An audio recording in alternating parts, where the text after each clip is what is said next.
why the league is losing money. That's why people pay good money to come watch these athletes play, and they try to take over the game. And he would be gone for the game. Oh my goodness. You're not pulling him out of the game, really, are you? And it's disgusting to watch. Thanks. Alright, let's just get this out of the way. The NBA we used to know?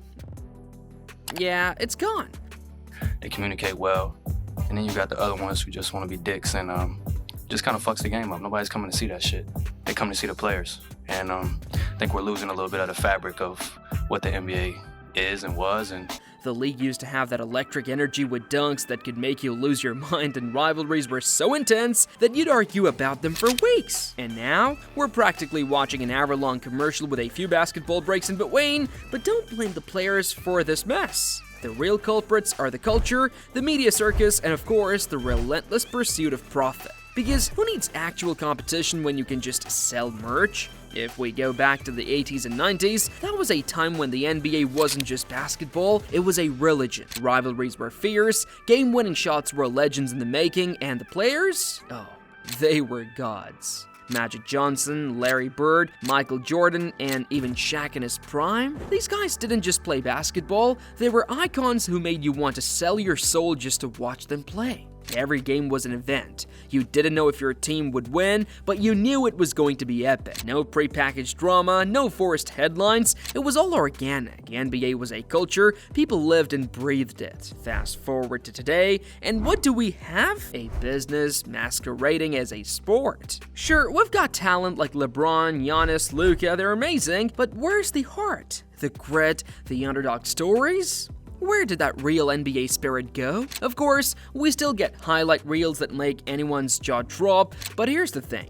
Do we even care about the long-haul story anymore? Or is it just about who can get the most likes on Instagram? Because that's what the NBA feels like today. A never-ending stream of social media posts and dunk contests with maybe a game sprinkled in there for good measure. Even all through the 90s and early 2000s, the NBA was real. Players like Michael Jordan, Kobe Bryant, Tim Duncan, and Allen Iverson weren't just about making a name for themselves, they were carving their place in NBA history, all while bleeding through their jerseys and rivalry-fueled games. And boy did the rivalries deliver. But just when it seemed like the league had settled into this weird mix of nostalgia and uncertainty, 2010 happened. LeBron James pulled the ultimate I'm out move, ditched Cleveland, and took his talents to the Miami Heat. Man, it's very tough. In this fall, I'm going to take my talents to South Beach and join the Miami Heat. And so began the super team era. Miami Heat, Golden State Warriors, Brooklyn Nets. They sound awesome on paper, right? Like the Avengers. If the Avengers had no problems and all just liked each other, but in reality, it's like having a cheat code in a video game. Sure, you win, but who cares? It's boring as heck to watch. Obviously, the fans weren't thrilled. They didn't want to watch a league where a few teams were basically handing out trophies to themselves. How the mighty have fallen, or should I say evolved. But as much as we love the game, the NBA's history isn't all about glory and legends. Oh no. It's also filled with scandals, and the juiciest one of all is the 2007 referee scandal. That's when NBA fans discovered that some refs weren't just calling the shots, they were betting on the games they were officiating. Enter Tim Donaghy. When the news hit that referee Tim Donaghy had admitted that he had illegally bet on games he himself had officiated. So Donaghy wasn't just calling fouls, he was betting on them. He had inside info, manipulated game outcomes for profit, and he did it all while wearing a striped shirt. How convenient! I was not actually in these games fixing the games and you know, throwing calls to win a bet. You expect us to believe that you did nothing to manipulate the outcome of an NBA game. The scandal rocked the NBA, and suddenly, no game felt safe. And as the league tried to clean up its image, fans were left wondering how many other games were rigged? How many other refs were in on it? Because when you lose trust in the refs, that's when things get real ugly. Oh, but wait, there's more. Let's talk about the Malice at the Palace. Remember that? Just a regular game between the Indiana Pacers and the Detroit Pistons, and then boom. A fan throws a cup at Ron Artest, and the NBA goes from basketball to chaos in 2.5 seconds. What followed was a real-life brawl. Players fighting fans, coaches looking like they were trying to defuse a nuclear bomb, and security they were just there for the ride. The aftermath? A few suspensions, a couple of damaged reputations, and a reminder that the NBA had a punching problem, maybe even a choking one too. Don't believe us? Just ask PJ Carl Simo, because getting choked out by your own player was definitely not in his job description as the coach. During a Golden State Warriors practice, lateral Sprewell, fed up with his coach's criticism, decided the best way to handle feedback was to literally wrap his hands around Carl Simo's throat. He claimed he was just defending himself. From what? Constructive criticism? The league was not buying it and hit him with a year-long suspension. Meanwhile, over in Portland, the early 2000s Trail Blazers weren't just a basketball team, they were a walking rap sheet. Weed charges, DUIs, locker room fights, you name it. Rasheed Wallace, Bonzi Wells, and Zach Randolph turned Portland into a PR team's worst nightmare. The chaos got so bad that they earned the nickname Jailblazers. But despite all the off-court mayhem, the early 2000s still had its fair share of basketball greatness. Kobe, Shaq, and Tim Duncan were running the show, basically the NBA's version of the Avengers. These guys could hoop, but even with all the star power, there was a growing sense that the league was shifting. Some charges were exciting, others not so much. Most NBA players retire and pick up golf. Jason Williams, however, took a different route, one that ended with a manslaughter conviction. In 2002, while hosting a party at his mansion, Williams was handling a loaded shotgun when it accidentally went off, killing his limousine driver. A 5-year prison term for former NBA star Jason Williams. He'll be eligible for parole after 18 months.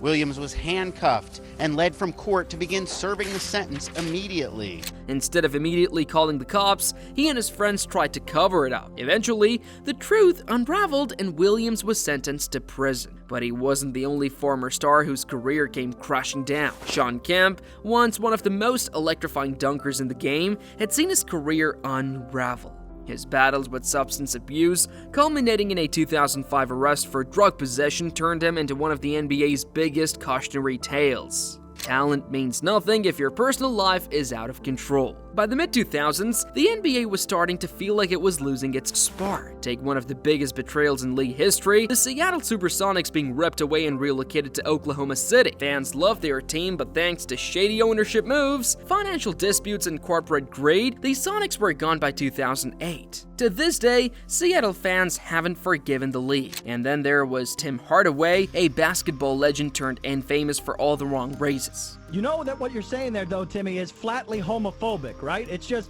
it's bigotry. Well, I hate gay people, so I let it be known. I don't like gay people. I don't like to be around gay people. I don't, I'm homophobic. I don't like it. It shouldn't be. In 2007, during a radio interview, Hardaway made homophobic remarks that immediately sparked a firestorm. His comments saying he hated gay people led to widespread backlash from fans, players, and the NBA community. The result? Hardaway was removed from all NBA-related events and had to face the fallout of his words. While he later apologized, the controversy served as a harsh reminder that what players say off the court can sometimes become a far bigger issue than anything they do on it. There is also the cautionary tale of Antonia Walker. Ever wonder how do you blow $110 million? He's got the blueprint. Well, it's a combination of things. I think one, what we just talked about, the lifestyle.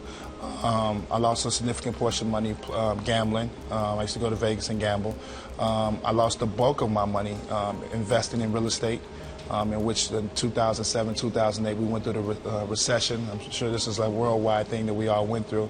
And I got caught up in that web, and that ultimately ended the bulk of my wealth. So, despite earning a fortune in the NBA, Walker declared bankruptcy in 2010 thanks to reckless spending, bad investments, and a gambling habit. He became an example of how not to handle NBA money. But wait, we're just getting started. Then there is Kobe Bryant, who in 2003 found himself facing a career-ending scandal, a sexual assault case that could have taken him down for good, but surprise, he settles out of court, and just like that, the whole thing is conveniently forgotten. Well, almost forgotten, because let's be real, that stain on his reputation wasn't going anywhere. Just when you think it can't get worse, here comes the new generation. Rose, Jamarant, and the rest of the I swear I didn't do it club show us how quickly an image can spiral out of control. And then there's Dwight Howard. The guy could dunk from the moon, but off the court, not so much. Dwight's career has been tangled up in a web of rumors and sexual assault allegations. Now,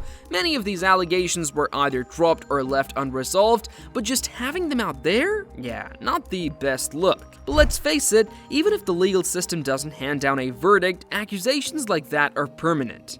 And this doesn't just ruin the player's image, it drags the NBA right along with it. But being recorded making racist remarks while owning a team of mostly black players?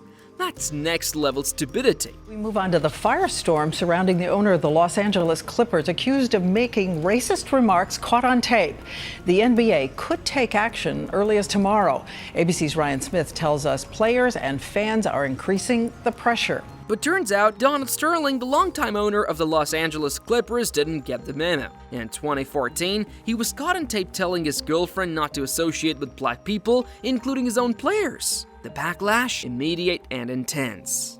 Accordingly, effective immediately, I am banning Mr. Sterling for life from any association with the Clippers organization or the NBA. Under new commissioner Adam Silver, the NBA acted swiftly, banning Sterling for life and forcing him to sell the team. The Clippers thrived without him, and Sterling went down in history as the most hated owner in sports. Kyrie Irving, the man who finds himself in hot water a little too often, a controversial post here, a weird tweet there, and the next thing you know, he's trending on Twitter for all the wrong reasons. Tonight, Kyrie Irving on the defensive again. I cannot be anti-Semitic if I know where I come from. Speaking to reporters today, the Brooklyn Nets star again refused to apologize for posting a link to an anti-Semitic film which denies the Holocaust and falsely blames Jews for slavery. Then you've got the retired players. Some invest in businesses, others like Terrence Williams decide to commit fraud. In 2023, Williams was sentenced to prison for orchestrating a multi-million-dollar scheme to defraud the NBA's health plan. The 18 NBA veterans are accused of ripping off the league's health benefits plan by filing fake claims for medical procedures that never happened. The defendant's playbook involved fraud and deception. Prosecutors allege ex-NBA player Terrence Williams orchestrated the scheme, recruiting other players by offering fake invoices for chiropractic treatments and dental care. He faked medical procedures, submitted bogus invoices, and even recruited other former players into the scam. It was basically the Fyre Festival of NBA scandals, except instead of VIP packages, it was fraudulent dental work. These days, the NBA looks, well, different. Three-pointers are raining down like it's the end of the world, and traditional big men are nowhere to be found. It's like the league is on fast forward and we're all trying to keep up. Oh, and don't forget the pandemic era, because who could ever forget the joy of watching basketball in empty arenas with fake crowd noise? Nothing screams exciting like watching players pretend they're in the middle of an intense battle while the crowd quietly sips their lukewarm soda from home. So how do we fix this mess? Simple. We bring back the good stuff. The team-oriented, hard-hitting, no-frills real basketball that made us all stay up way past our bedtime in the 90s. How? By focusing on real competition. The NBA needs to embrace individual talent, but still make teams feel important again. Let's make rivalries matter. Bring back that fire. Giannis versus LeBron. KD versus Kawhi. That's the stuff we want to watch. And how about we make every team feel like they actually have a shot? No more watching your season end before it even starts just because you're not in a major market. There's nothing like rooting for the underdog who actually has a shot, and the fans. Let's not forget about them. They need to feel the passion again. Every game should feel like it matters. No more fake noise, no more corporate sponsors taking over the fun, just pure basketball. The NBA still has the potential to be great, but for that to happen, it needs to remember what made it special in the first place. Real competition.